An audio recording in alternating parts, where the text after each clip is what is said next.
Congressman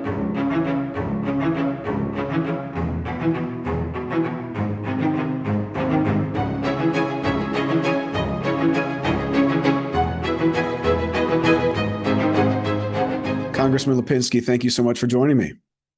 It's good to be with you. Why don't we start with your background? Where'd you start off, the arc of your career, and then what you're doing now?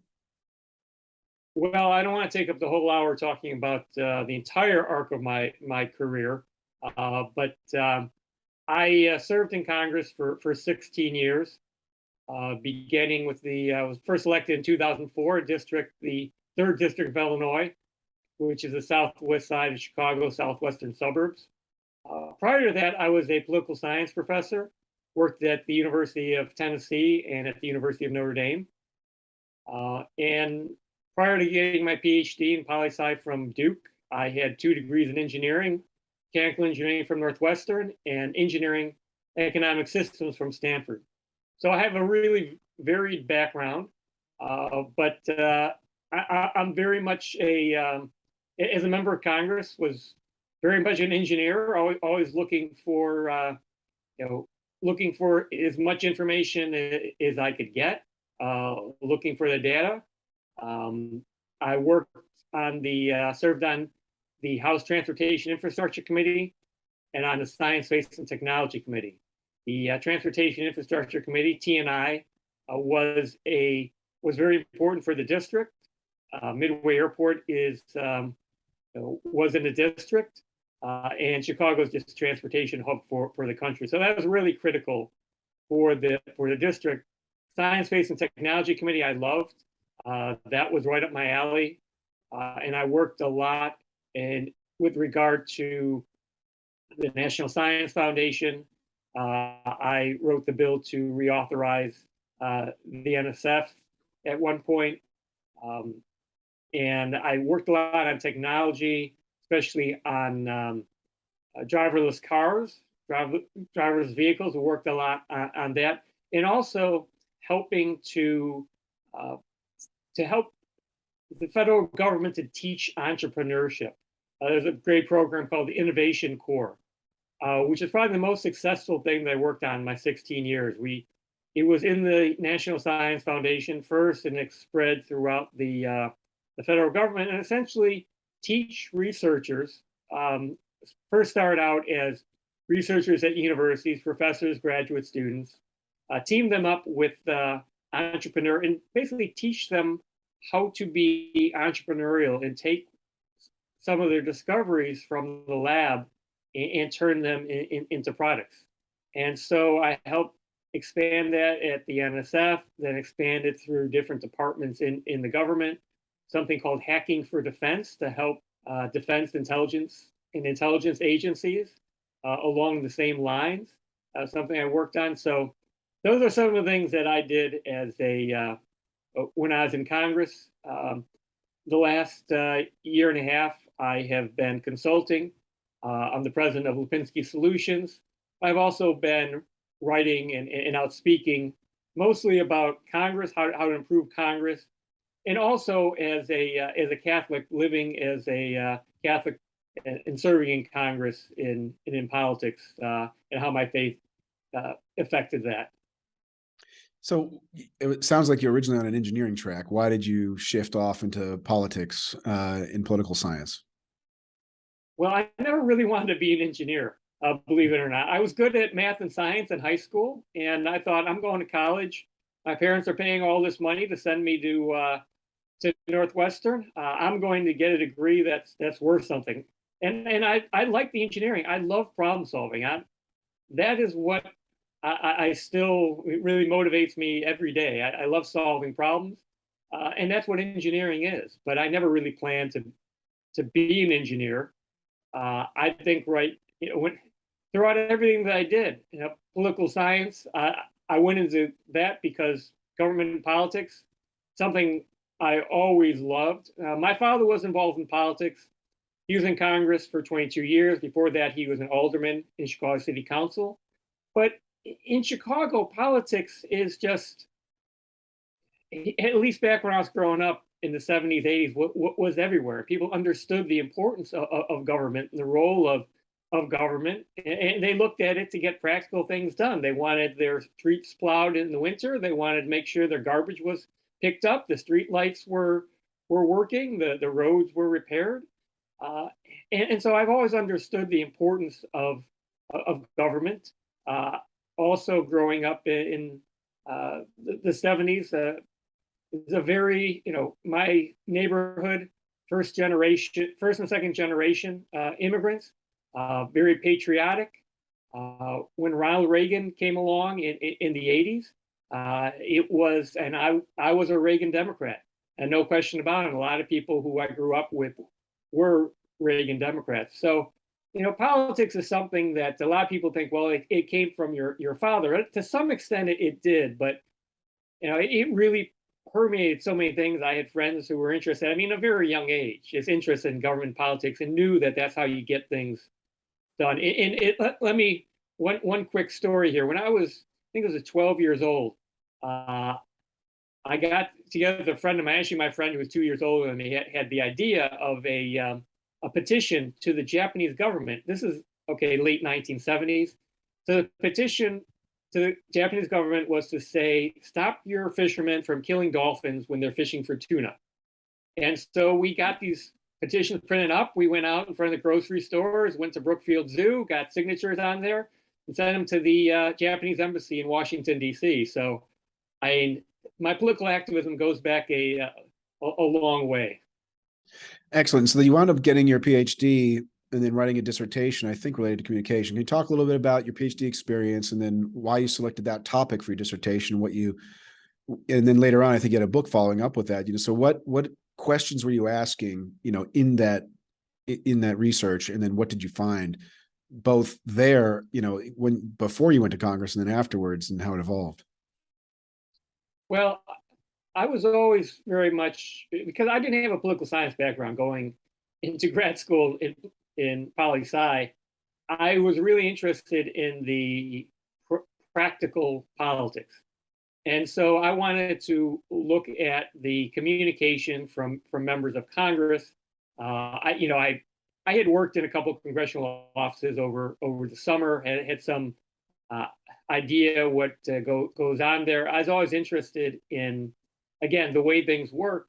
And so how do members of Congress get elected, get reelected? And there was the conventional wisdom was members of Congress run for Congress by running against Congress. They bash Congress. Members of Congress bash Congress all the time. That was the conventional wisdom. And I wanted to test that. And so I looked at the newsletters that members sent out in 100 districts over a 5-year period to see was that true. I found that, fortunately, the Republicans, fortunately from my academic side, Republicans took over the House in the '94 election. So I had a change in control, but it was really members, if they were in the majority, they were saying Congress is actually doing good things. They weren't just bashing Congress. Everyone didn't just bash Congress. So you saw the partisanship was important there. And so that really wasn't what the conventional wisdom was, but it may just been because of the changing times from the 70s when that first became popular to the 90s. Things that continue changing, and we'll talk more about that. I also looked to see if members could successfully communicate how they voted on something to their constituents. So I looked at public opinion data, looked at surveys on a couple issues, see if members who talked about how they voted, controlling for other factors, if their constituents were more likely to be able to correctly say how they voted, and I found that they were. And I also found that in the '94 election, Democrats who were saying Congress is doing a good job were actually more likely to lose than their Democratic colleagues who were not doing that, and so it had consequences. So that was my dissertation, wound up being published by University of Michigan Press. That book came out in 2004. I thought that was going to be my great opportunity at that time to go maybe go back out on the job market as a political scientist. And instead, my father came to me and said, I'm going to retire. Are you interested in running? And whatever it was at that moment, I thought, well, I've been teaching poli-sci now for a number of years. Maybe it's time I should go in there and work on doing it myself.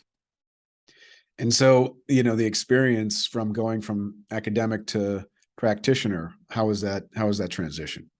There wasn't a whole lot that I learned in grad school that helped me to be a politician, be a member of Congress. Now, the workings of these general workings of Congress, the way things operated, it was helpful to me to some extent to understand and think about committees and how committees work, and in general to understand the rules maybe a little better than some of my colleagues did, who I came into the House with. But when it comes to actually politics and how politics work, and that's all stuff that you don't learn you don't learn so much in the classroom. You actually learn it out in the field.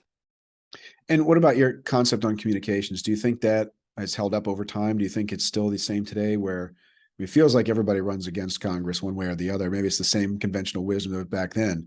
Do you think that your conclusions or your hypotheses still hold today? Well, I think in the sense that it's gotten even more partisan than it was in the 90s. And you have more, basically, Democrats and Republicans much more than ever before hanging together. The leadership really controls everything on both sides. We can get more into that either now or later. And I think that's the biggest problem right now with Congress is that representatives, we are seeing a House, especially the House is acting as if it's a parliament. That is, members are running more on saying, I'm going to support the party. I'm going to support the party platform, the party agenda. I'm going to vote for it and vote for me, and you're voting for the party.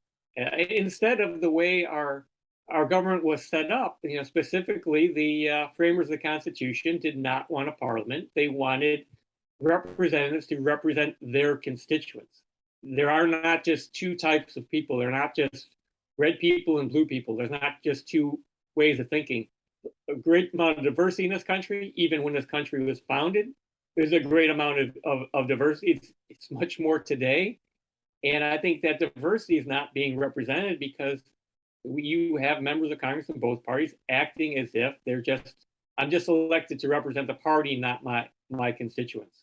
So I like to come back to the whole notion of centralization and also about the issue of representation. But first, maybe I'd like to continue on a little bit on this communications or broaden that aspect to information flow within Congress, because I think what you looked at was this in your thesis was really about information flow from the congressman to their constituents, right? And then analyzing that in some way.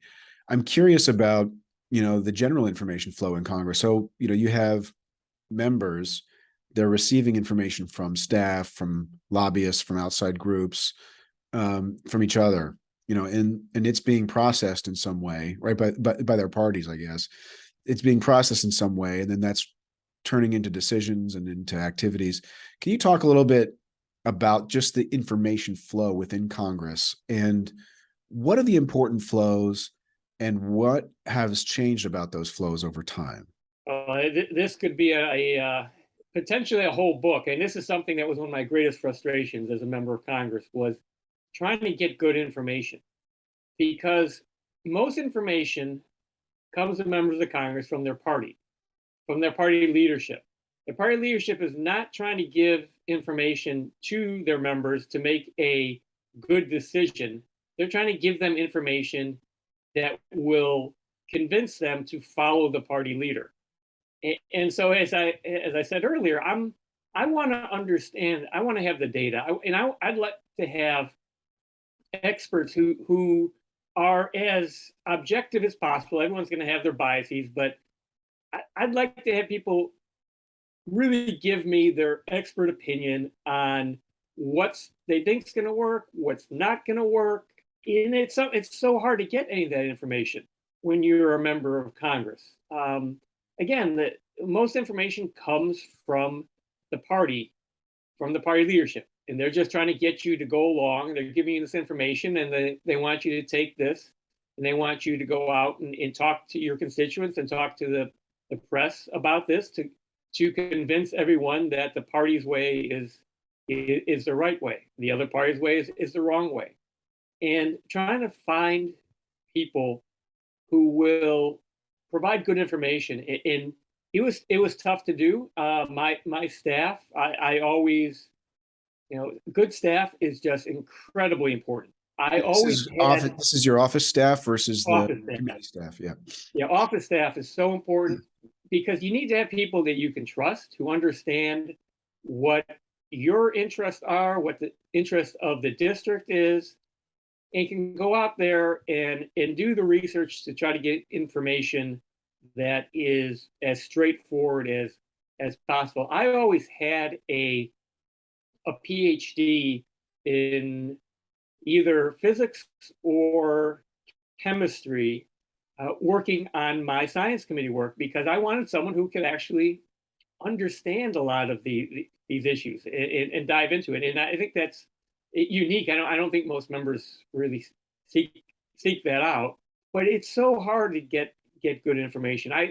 Back during the Affordable Care Act debate, usually in a caucus meeting, a party caucus meeting, Democrats call it a caucus, Republicans call it a conference.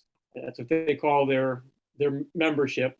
So in a Democratic caucus meeting, they're bringing in people who were talking about the Affordable Care Act and what was being proposed, what was needed. And there was actually a person who they brought in, who, a rarity, who I thought actually had some good ideas that weren't exactly what the party was pushing. And I went up to this gentleman afterwards and introduced myself, and he wound up being my, for the next 8 years I was in Congress, he was someone who I went to all the time and would ask him questions because I thought he was going to give me an objective answer. And so I would look for people who, in different areas, that I would find that I could go and talk to, and I can ask questions to, who I thought were going to give me a straight answer. And so it's just so important. I don't think that many members do that. Politically, you don't need to do that for the most part. Unfortunately, you don't need to understand what you're voting on. Most members don't even know, I hate to say it, a lot of times, what they're voting on. No one knows exactly what's in every bill. There's so much that nobody knows, or some staffer wrote that staffer knows what that is in there. And I think that's something that is really lacking. Is members, part of it is that they don't have time. It's hard as a member of Congress to have time, but it doesn't have its rewards for the most part. You're not rewarded for how much you know. It's not that if you can really understand, explain something, even if you can come up with a better solution, it doesn't mean that your party or anyone is going to listen to you. If it just doesn't always pay to take that time. But for me, I just wanted to understand, and I wanted to be able to push for what I thought were better solutions to problems. So you mentioned the notion of the party flow of information to the member. You talked about your own independent, through your office, collecting information, or experts. What about through the committees? Are there insights that are gained from hearings and from these types of things, or is that mainly for show and you don't get real information that way? Mostly hearings are for show. It's unfortunate, but that's generally the way it is. The science committee was a little bit better, I thought, and you would have more scientific, more experts in fields who would come in and provide good information, especially when it came to oversight. There's not enough oversight that goes on. Congress does not committees do not do as much oversight as they should be doing, especially of what's going on in the government. But sometimes they do, and that was when the experts really were most valuable, who would come and testify at hearings. And again, it would really depend on you know some experts some people you knew were brought into a hearing just to give their expert opinion. Some were brought in because you know the party had their message that they wanted to get out there. But in committee hearings, the questions that members asked, some were really probing. Much of it was unfortunately not. It was to some of it, depending on the subject. Sometimes it was to try to get a good clip to use for political purposes, or a good question to use for an answer get for political reasons. And so the information that's coming then from the committees is mainly symbolic through these hearings and other things. It sounds like the meat is coming from the party. Now, how is the party collecting then its information and making its decisions? Is it all centralized in one person, or is there a small cadre who are making all the decisions and then disseminating it to all the members? How does that, or is it totally different from year to year and party to party? Well, let me take a step back. The committee staff, although it's changed to some extent over the years, committee staff, say 20 years ago, when I first came into Congress, committee staff was really exceptional for being experts in the areas that they covered. There is actually it's amazing that this happened. So I was first elected in 2004, so I had one term under Republican majority. Then the 2006 election, Democrats took the majority in the House. There were some committee staff on the Science Committee that were kept on from the Republican majority to the Democratic majority, and the chairman of the committee makes the decision on who gets hired. But there are people who had the expertise. So the incoming Democratic chairman, Bart Gordon, kept some of those committee staff on. But I saw over the last 20 years, committee staff more and more, they were brought in for ideological reasons. That was more important. Their ideological bent than their expertise in the areas. It varies by committee, and in general, the most knowledgeable people when it comes to subject matter on the Hill are committee staffers. I mean, there's no question about it. They have more knowledge than certainly the members have, because they're just dedicated to particular issues. So they still are the ones that, most of them are very good, and have real expertise. Unfortunately, what happens more and more now is, especially on bigger issues, the speaker, no matter if it's Democrat or Republican speaker, will exercise control over what comes to the floor, what's in legislation. So if it's on a smaller issue, not something that's big, that's going to get that much attention, the committees really can have their say, and they really work the way they should work to some extent on a lot of legislation that is not sort of the big items.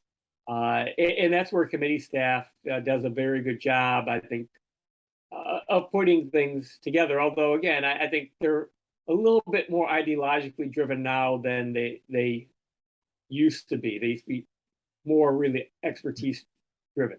But when it comes to bigger issues, the speaker's office basically is calling the shots. And the speaker's staff is calling the shots and telling committees what to do, which I think is a terrible that has happened. I really think more committees need to be given more authority to do their work and not just be directed by the speaker. Does the speaker's office or do they have then a kind of a shadow committee system where they have their own expert staff in each area and they determine the policy and then push that down to the committees? How does that work then with the information flow? Well, to some extent, there are the speaker's office has that to some extent, but mostly I think that it is the speaker staff makes clear to the committee staff the direction that they want to go, and make sure that they are working closely with that committee staff, that that committee staff is doing what the speaker wants them to do, what they want the committee to do. So it's not that the speaker's office has the same expertise the committee staffers have. I think it's the speaker's staff are really on top of the committee staff to say, okay, this is what we want. And so write the bill, write this language in order to do that. That's my impression of the way things work. So when we talk about kind of general trends from when you entered Congress to today or when you left, you mentioned the centralization, right, of power there, in especially in the House. You talked about the polarization. What other changes did you see over that period of time, in terms of your experience? How did Congress change over those years? Members who really wanted to come in there and get something done, really to dig into and understand, first of all, how Congress works, who wanted to work on the inside to get things done. You see more, you've seen that go down, and you see people who run for Congress. I think there are people who run for Congress now who have no interest in being a representative, or they have a completely different vision. They don't want to be a legislator, I should say. They don't want to legislate as much as they want to be able to have the blue check mark and to be able to go out there and state broad positions. But they don't want to have to go in there, get their hands dirty, figure out, okay, how are we going to try to move policy in the direction that I want to move it? Instead, they're happy to go out there, and unfortunately, they get reelected on it, saying, "Oh, I want this grand change." But the real work happens. You've got to write legislation, and then you got to figure out how to get that legislation through, and that involves a lot of work. You have to understand. Hopefully, you understand what the consequences of what you're trying to do is. You not just throwing something out there that's going to sound good, but it's actually going to work, and then you have to work through the process to get it done. I think there are fewer people who run for Congress now who want to be legislators like that, and people who want to do that. I saw so many people through the 2010s get frustrated and left. It especially happened on the Republican side after the 2010 election. I saw a lot of Republicans who were very frustrated because they were in the majority, but they couldn't get anything done because they had the Freedom Caucus that was demanding that they move the policy further to the right. They couldn't get they had a majority in the House, and they couldn't get things passed. And I think a lot of Republicans who felt like they were there to get things done, and they weren't getting anything done, they left.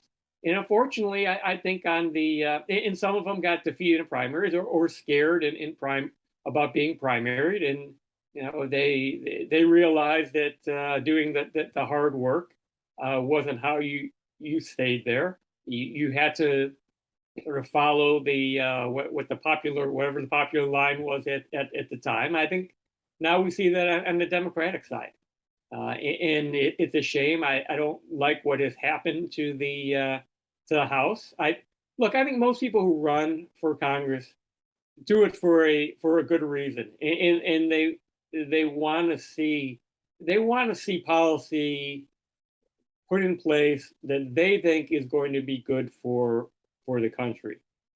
But being a legislator takes a lot of hard work, and I think there are too few who want to do that work. And the incentive to put that work in has been lowered tremendously because the Speaker of the House determines so much what is going to go into legislation, especially big legislation. Again, there's a difference. Most of the legislation that we never hear about, there is good work being done, but the big legislation, it's being oftentimes written in the speaker's office, or at least at the behest of the speaker, what the speaker wants.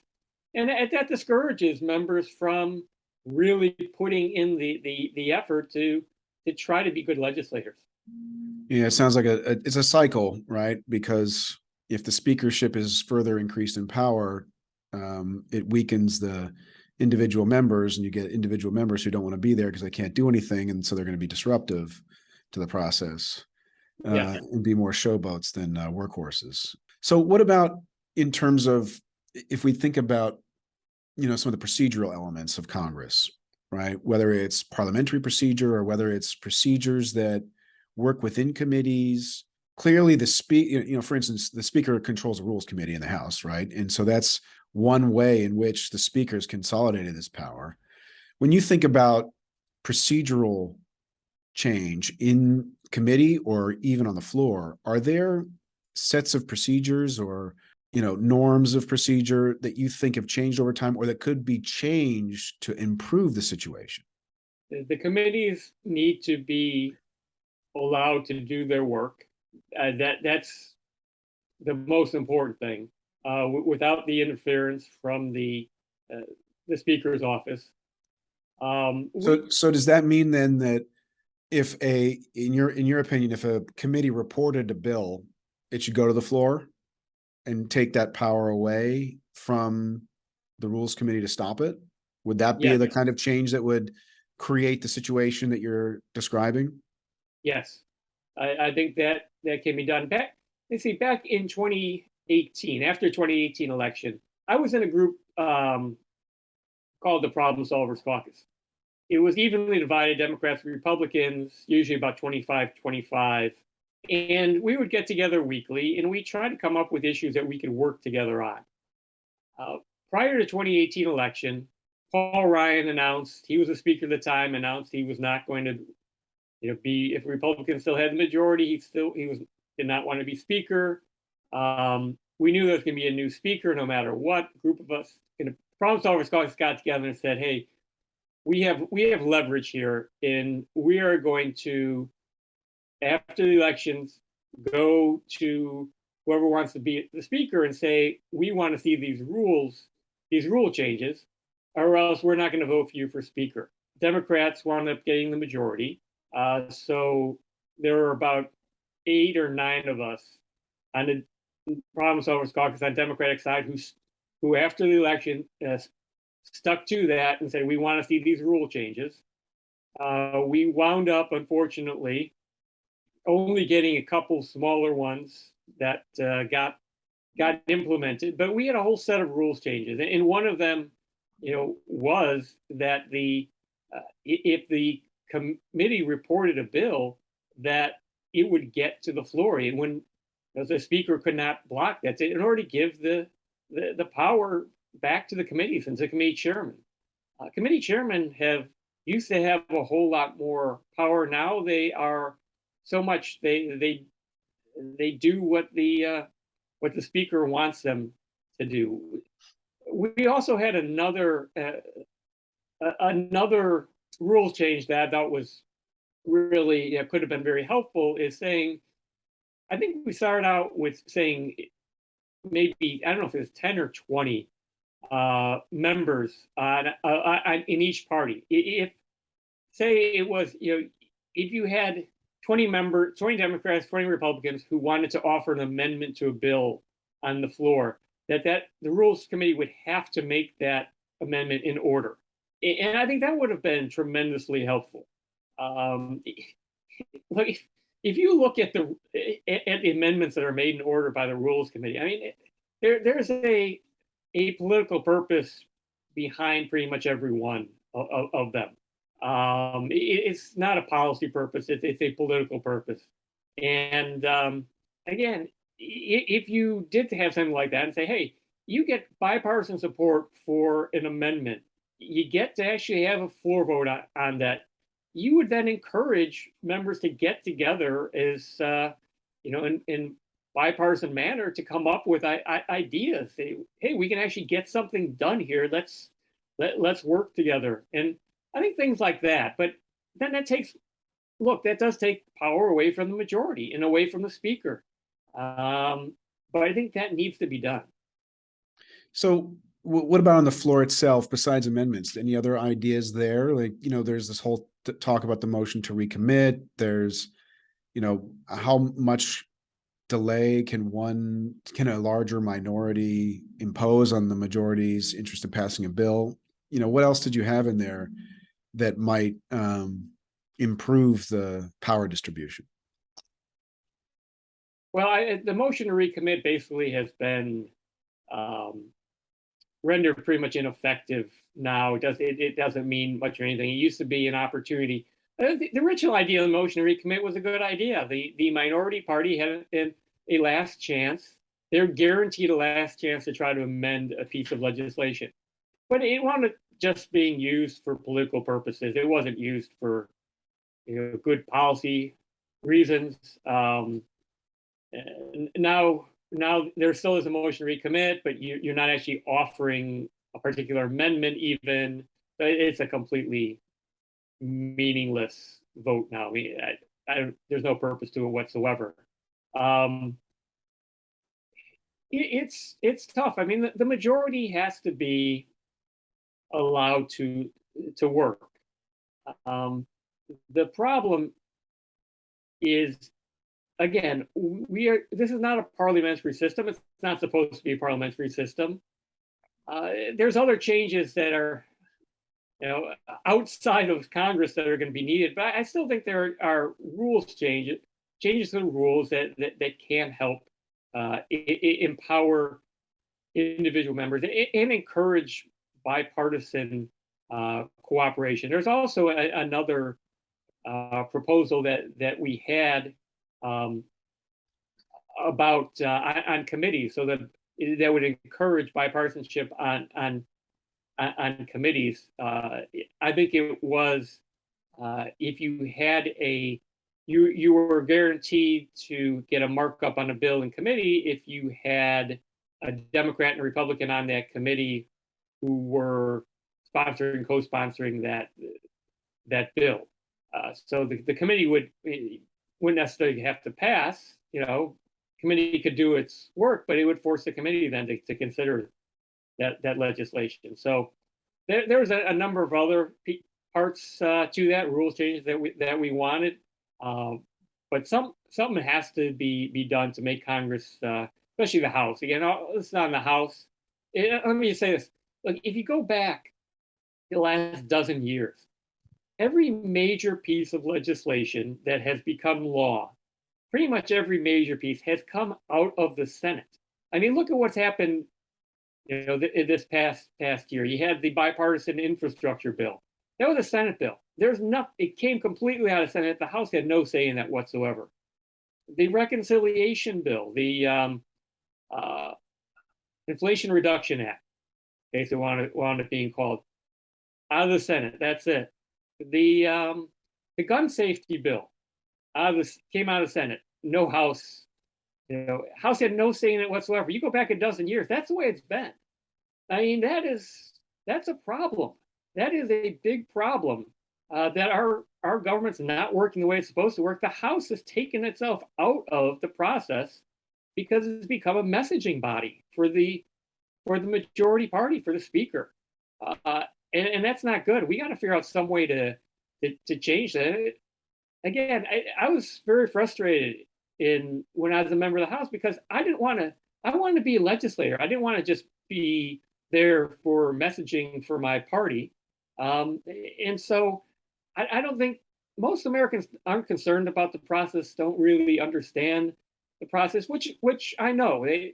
Most people don't have time for that. And they want to know what the results are. They want good results. But this government was set up this way for a particular reason. We have a House and a Senate for a number of reasons, but one is to give opportunities for multiple input opportunities for the American people. They have their representative, they have their two senators. If the representative really isn't having the input, then you're really disempowering members of the House. You're taking something away from their constituents, and I think that's a problem. Well, this leads to my next big question, which I ask all the people who come on the program is about representation. What does representation actually mean, right? And so, there's all kinds of ways people define representation. You could say when you're elected, you represent those primary voters, or you represent all the voters, or you represent everybody in the district, or you represent all the future people in that district, and party usually doesn't come into that. Like, I represent my party, and that's why I was elected. In my mind, that's not what the founders intended, but I'm curious to hear, from your perspective, what should this representation mean in terms of who is represented, number one, but also, is your job just to reflect the temporary views in your district, or are you making your own judgments about what policy should be in the best interest of those constituents in the long run? Well, a lot of different parts there of what representation is. I'll deal with the last part first. That's the most difficult, and I'll go through that quickly because there's no easy answer on that. Did you just represent what your constituents want, or is there any room to be for your own judgment? And I personally didn't have a problem with that. There are very few times I can ever think of. I can't even think of anything off the top of my head where I don't think that my vote really reflected my constituents. And it would have been hard if I felt like I was disagreeing, that I thought my judgment was something different from what my constituents wanted. I would have had a very hard time with that, because I think that it's important for a representative to do what is best for their constituents and for the country. And so sometimes, if I thought that my constituents wanted something that wasn't going to be good for the country, that would have been problematic for me in my choice and my decision what I did. But I didn't have that problem, but I definitely had the problem that I saw that I thought I represented my constituents, all my constituents, not just the primary voters. And I think that's really where things it's gotten to a point now, especially with the gerrymandering, the precision that gerrymandering can be done. It's become much in the precision of messaging, the way partisanship has become, the division in the country. So much more now, representatives are representing the primary voters, the people who voted in their party's primary in their district. And look, that's even a relatively small percentage of the people in the district. I looked at the last election that I was in. I think the number of people who voted in the Democratic primary was only about between 30 and 40% of the number of voters who voted in the general election for the Democrat. So even amongst Democrats, it's not even the majority of the Democrats who are voting, or the people who are going to vote Democratic in general election who vote in the Democratic primary, and that's a major problem. Do you think primaries should be eliminated? I mean, from my view, I've always been surprised that primaries exist, because I don't know how parties can determine who's in the general election. Well, we go through a lot of parties. Let me just say, I think that we should change.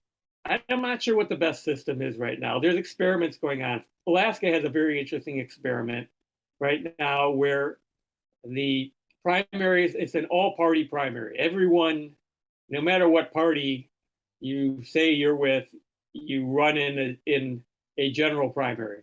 They take the top 4 out of that primary, and then they have a second round. The second round is ranked choice voting, where then you have to take those top 4. You need to rank them 1 through 4 for your preferences, and then we'll go into how it all gets counted down from there.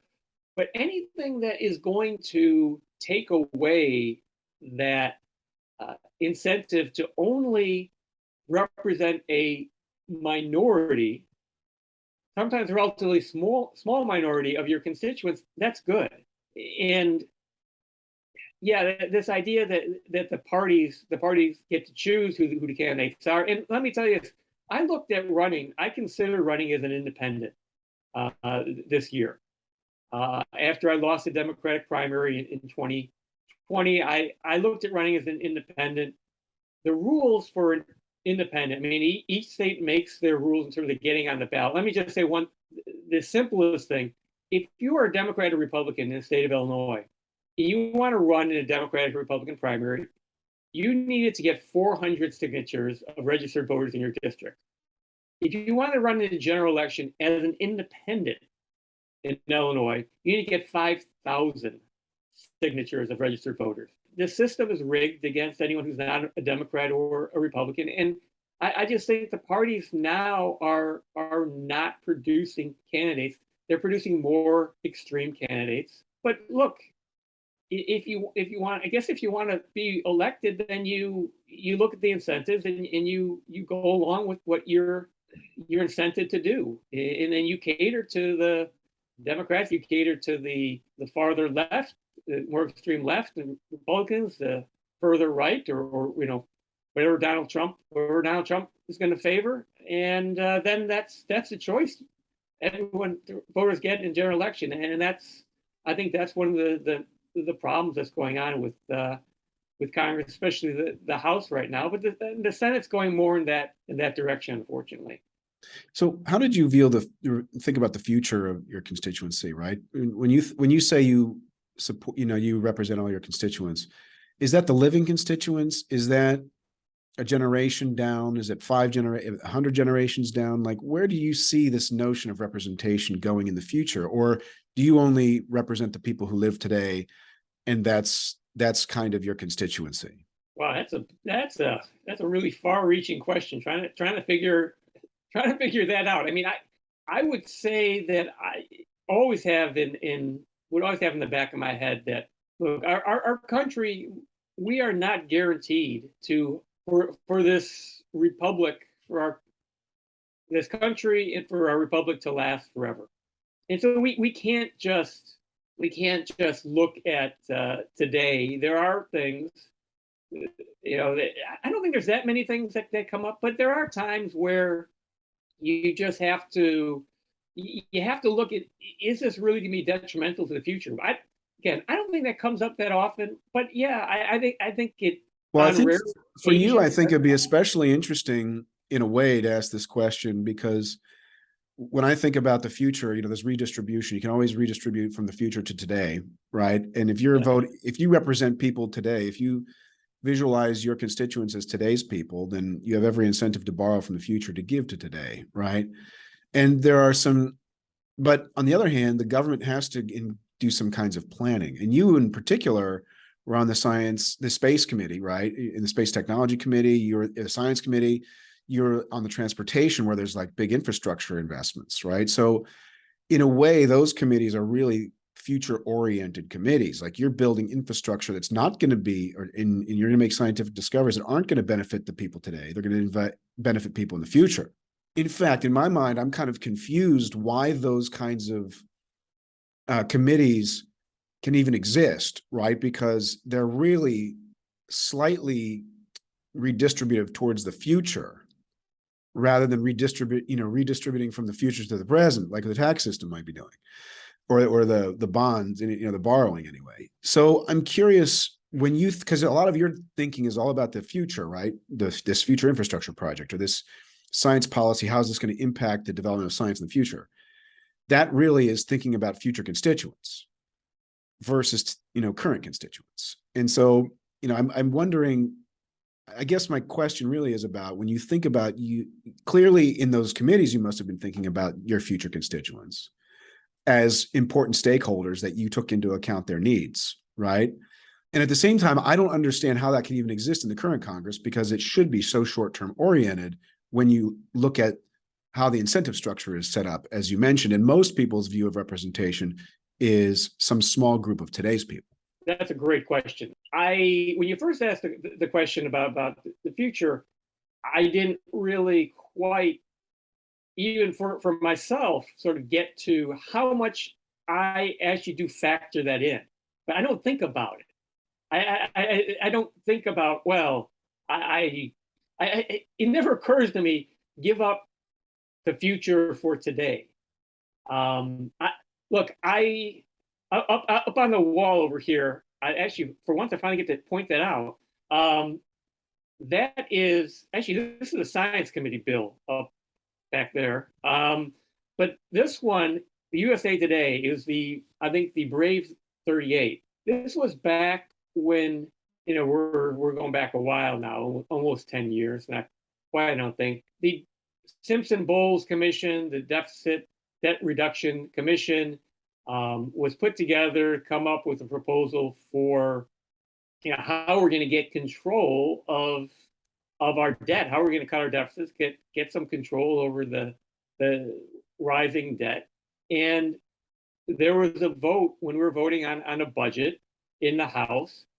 There was an amendment that there was a budget offered. So different groups can offer their budget. The Democrats offer their budget, Republicans offer their budget. Then you have other caucuses who can offer a budget, and they're usually made in order to vote on it. And so there were two members, a Democrat and Republican, who put forward something based on the Deficit Reduction Commission. And we knew it wasn't going to pass, but we thought that we might get a good vote and send a good signal. Unfortunately, the pressure came on and from both parties not to vote for it. The leadership of both parties put pressure on their members not to vote for it. In the end, 38 of us voted for it. 38 of us. It was split fairly evenly between Democrats and Republicans. But that's because, we understand, and I think I internalized this so much. Yeah, I'm here not just for today, but for the future. And I'm assuming that when I was in Congress, I assumed my constituents cared about the future. The future for them, for their children, their grandchildren, future generations, the future of the country. It's tough to make those. The way we've run up the debt now. There really has been. Some will argue it's not a problem. Some will argue that we can run deficits and run up the debt. It's never going to hurt us. I don't believe that. That is an argument that is out there. But no, same thing with putting into scientific research. I think that I just naturally, and I always assumed that my constituents cared about the future also. But it's harder to make that case. It's harder to it's so much easier to say, hey, I'm going to give you something today and don't worry about tomorrow. And people don't, it's not done directly, but politicians do that all the time. And that's unfortunate. I don't think that, that cannot continue forever. And so, yes, I think I just internalized that so much. The future, we're building this infrastructure, yes, for today, but for tomorrow. And then when it comes to science and technology, it's for next year, but it's for a long time in the future also. And I just think that's something that, maybe I'm hoping we're not losing that, but sometimes I think we are. Yeah, well, I think the other way you can look at the future is through the present constituents, right? You just like you mentioned, you can say my current constituents, all the people living in my district today, they care about the future, so therefore I care about the future, right? They're going to have grandkids and so on. That's what I assume, right?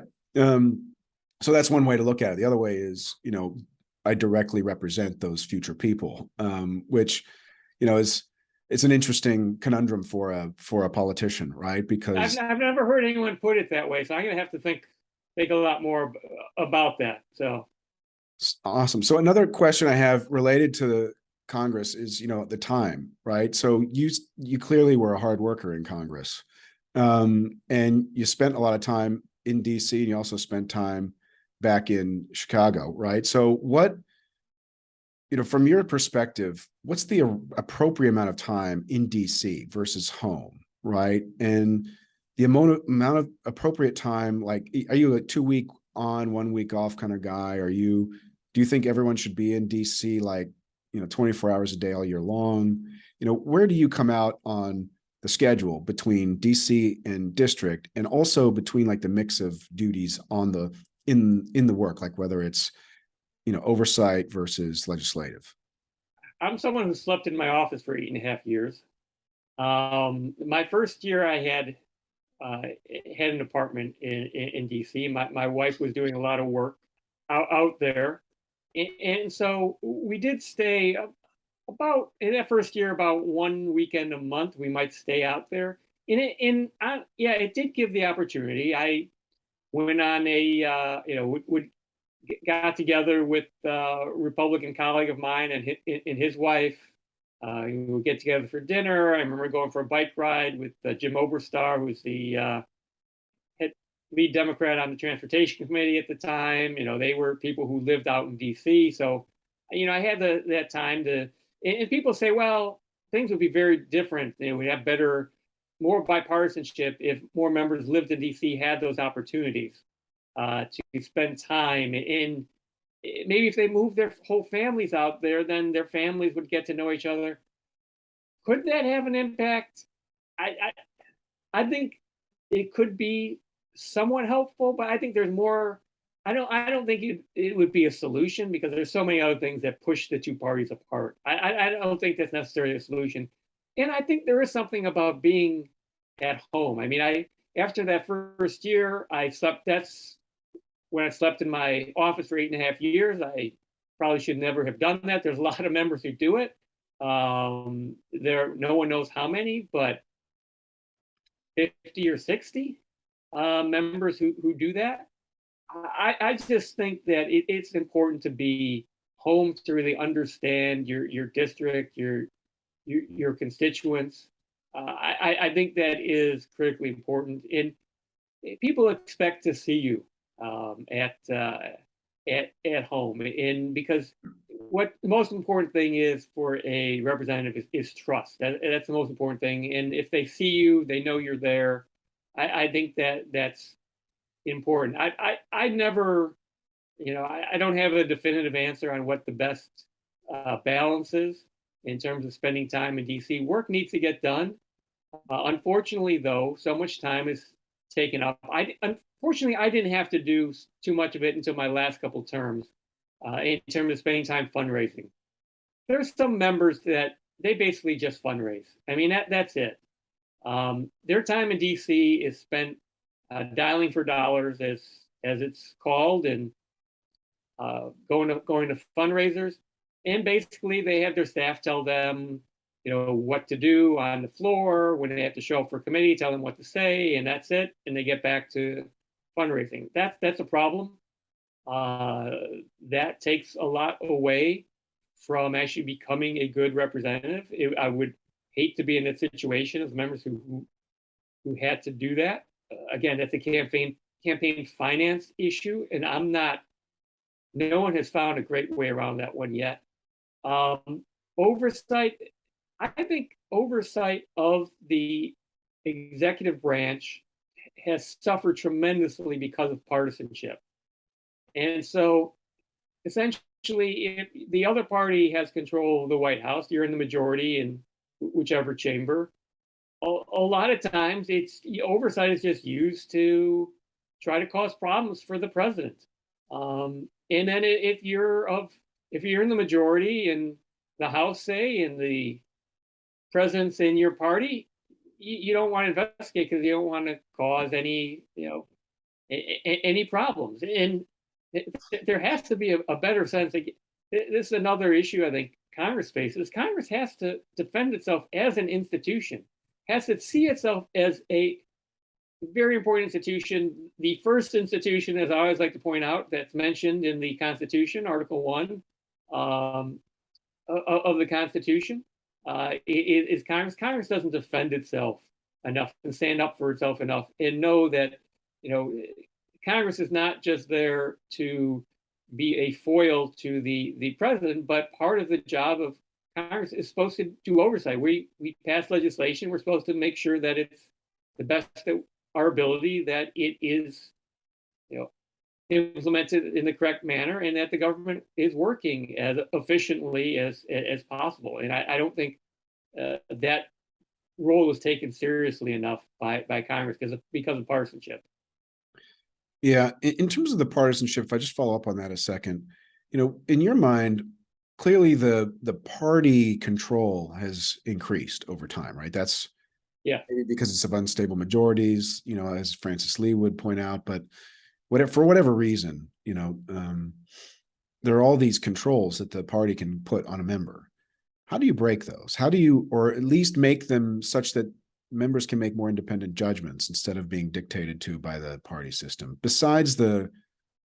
Are there other simple ways to address that issue?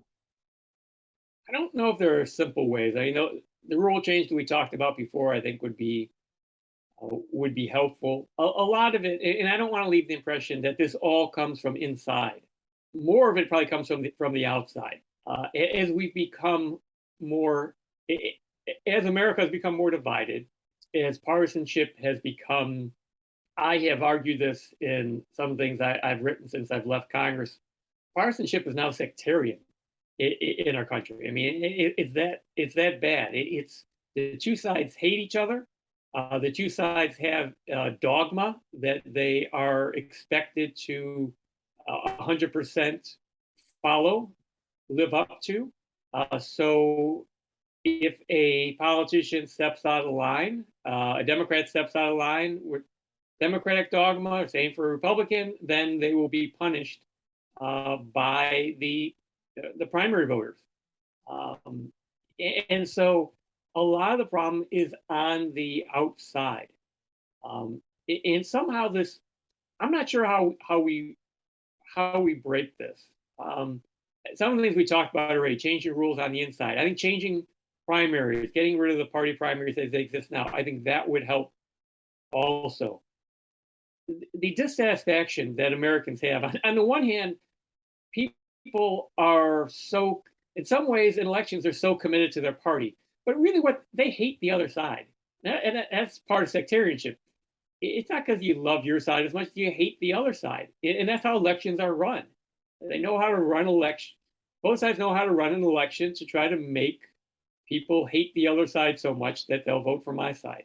They tell you, when I was talking about running as an independent, I had both parties, people in both parties who were trying to get me not to run.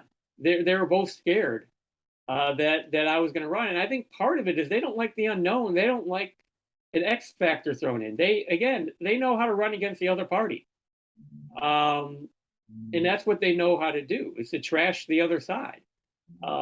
So somehow that needs the American people.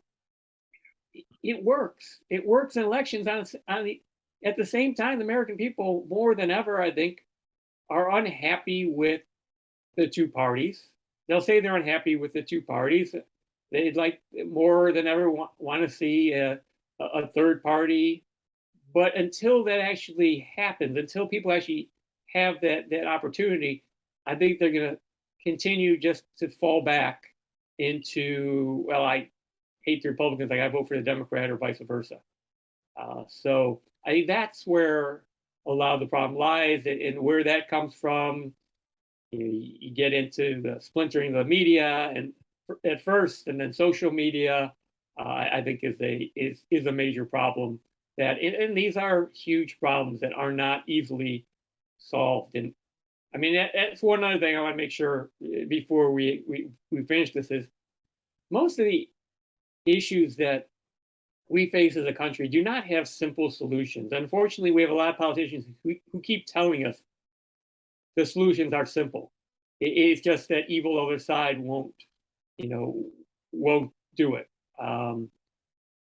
And so most solutions, most problems do not. We don't have simple solutions. They're not easy. They're complicated. They're going to cause some pain. But that's hard to make that. It's hard to make that case these days. My next question is really around debate, dialogue. How should that occur in Congress? Should it be in the committee? Should it be on the floor?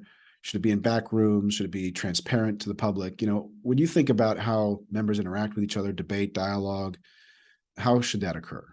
Well, there was a time where we thought sunshine's the best disinfectant And I understand it, and sometimes it is. Um, but I think that too much now is posturing. Uh, there's almost no real debate that ever occurs on the House floor or committees. It's hard to find real debate even, but the floor, especially the House floor, is just it's just for making messages for political purposes. For the most part, there's no real debate. There's no deliberation. Again, that's what the framers of the Constitution. That's what Madison wanted. He thought we have a very diverse country. We need to have real debate. We need conciliation. We need, because we're so diverse, we need to have representatives come to the Capitol, it wasn't in Washington at the time, and and bring their constituents' interest in ideas and actually have a real debate and a give and take and to come up with compromises. And so that people understand that their voice is being heard. They may not win all the time, but their voice has an opportunity to be heard. And but that was going to require real compromise and conciliation. A lot of times we've lost that today. I mean, you look at the beginning of this country, and I hate to get, I'm afraid I'm starting to get up on the soapbox. But you look at the start of this country, you look at the writing of the Constitution, and all the compromises that went into that. And some people say, well, some of those compromises were terrible. They compromises had to be made, or else we would not have had a country if compromises were not made at that time. And today, it seems like there's no sense at all that compromise has to happen. The compromise has to occur because both parties, both sides have seemed to learn that we don't have to compromise because, hey, even if we lose this time, we'll eventually be back in. And we don't need to compromise. We don't need to change. And something needs to shake that up. But I don't know unless there's going to be a real sense of compromise is needed. Debate's not going to occur, but I think both the best debate and the best chance for compromise, unfortunately, now comes behind out of the line of sight because everything that is in the line of sight can immediately go up on social media and be used to bash the other side. And you can never admit that you're wrong. That's forbidden. Even when it's obvious. We've seen politicians show this that even when everyone knows that you're wrong, you're saying something that's wrong, you don't admit it, and you seem to come out better for it. And so I think that points to if people are really going to sit down and compromise and come up with and have real conciliation, a lot of it has to be done behind closed doors. What comes out needs to be public. And so what comes out in the end, yes, needs to be made public, but who said what doesn't have to be. Next question is really probably something we've already covered, but what fundamental institutional improvement do you think Congress should make within 50 years? Well, I think all the things we talked about already is getting the power away from the leadership. I mean, we haven't talked much about the Senate. The Senate works a little bit better. I don't want to get rid of the filibuster. The filibuster is although I understand some of the arguments there. Look, the filibuster is the only thing that gets anyone to compromise. I think what has come out of the Senate, even though some of it was done, the Inflation Reduction Act was done on a party line vote, but you had Joe Manchin there, who is very much a moderate, who really forced. I think what I've seen of that bill, that now the law, I mean, there's some real compromises in there, which I think it's certainly not perfect, but it was good to see, and things that were accepted. There are progressive Democrats who had to swallow things in that bill that they really didn't like. but they did, and I was happy to see that. I was happy to see that happen. Yeah, the bipartisan infrastructure bill last year. The Senate is working to some extent. The House isn't, and that's where the big problems are, and that's what really needs the House needs to change. So what about in terms of books or other thinking about congressional reform? Anything has been interesting to you to read, or coming from a scholar or a practitioner? Well, I'm now just starting to after I had announced I was considering running as an independent, and then announced that I was not going to run this year, but I'm going to work on building this growing independence movement. I've been having a lot more discussions with organizations that are working on various ideas on how to make it easier for independents, just how to shake up the system. Changing the way primaries work is a big one, and so I'm just sort of starting out on that, and seeing what I think might be the best way to do this. There's nothing in particular, anyone in particular, I would point out right now, but I think there's some good work being done on this, and hopefully we can see some progress. Well, I think you answered my last question there, which is, what are your plans for the future? Are you gonna work on this independence movement, or are you going to run again? Are you going to write some books, back to communications? What do you have on the horizon? Well, I've been, as I said at the beginning, I'm doing some consulting. I've been spending a lot of time writing and speaking, and I'm going to continue to do that. Look, I don't have it wasn't a great desire to recapture my House seat that was driving me to consider running as an independent. I love the House as an institution. I think is incredibly important for this country. What was motivating me was, I'm very frustrated with the fact the House is not working. I'm frustrated with the two parties. I think the two parties neither party is moving us in a direction that is necessarily good for the country. I think we face some real challenges. I think we cannot take our republic for granted. Now, what the conclusion I came to this year, last month, was me running as independent. I don't think that's the best way to have an impact. So I'm just going to look and figure out as time goes on what the best, where I could do the most good. And so right now, I mean, for the near future, it's going to be continuing to write and to speak out. And we'll see about running for office again in the future. Great. Well, Congressman Lipinski, thank you so much for your time. It's been a pleasure. Thank you for your service, and best of luck with, all the good work that you're doing. Thank you.